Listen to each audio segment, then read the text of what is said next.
Today, nearly half of the world's population, more than 3 billion people, live on less than $2.50 a day. More than 1.3 billion live in extreme poverty at less than $1.25 a day. According to UNICEF, 2,200 children die each day due to poverty. 805 million people worldwide do not have enough food to eat.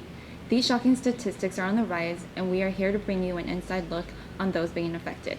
We now direct you to Yenny's interview with Scott, who has been struggling with poverty for nearly a decade. So today we're here with Scott to talk about his story and how his life was affected by poverty. So Scott, tell us about your story. Hi, and thank you. Well, it all started a long time ago. I was born a meth addict baby to drug addict parents, and it all started back when I was around 8 years old.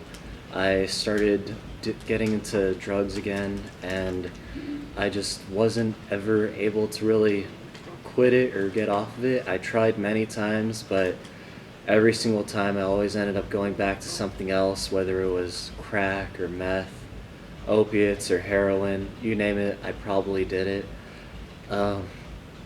It was a hard life, always living from scavenging every dollar that I could get. A lot of times I would go on the side of freeways and I would panhandle for multiple hours a day. I didn't really have a home growing up. My parents kicked me out when I was young. Well, my adoptive parents kicked me out because my real parents weren't able to take care of me. And it was always just, you never really knew how your next meal was going to come. You never really knew how you were going to get by the next day. It was always tough. What would your normal meals be daily? Things I would eat, they'd always range. It was always different. There was no guarantee of what I was going to eat one day or the next day. Sometimes when I'm doing good, I would be able to save up my money. Instead of putting it to drugs, I'd be able to go to a McDonald's or something and get something off the dollar menu, or go to a Jack in the Box and get something for cheap there. I wasn't ever really able to get anything fancy. I never really got soda, never indulged myself in anything like that. It was strictly just food to get me by for the next day. It's really hard when you never know where your next meal is going to come, and you never know if you're going to have the money to get your next meal. And sometimes whenever I didn't get enough money, or if I started putting all my money to drugs, then I would end up going to trash cans and I'd end up scavenging.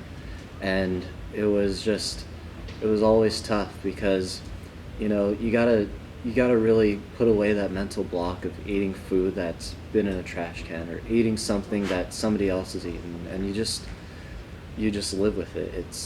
It's tough, but that's the... We thank you for sharing, Scott.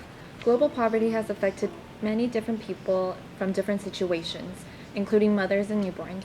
Brandy Wells is here to give us an inside look on how she has been affected. Me and my baby escaped being held captive in the Dominican Republic.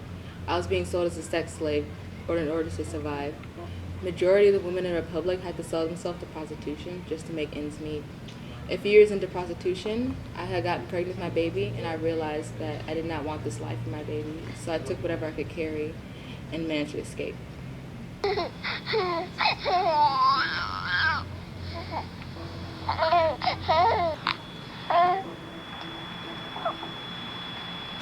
my God! Thank you, Brandy, and that concludes our segment today at CPP News.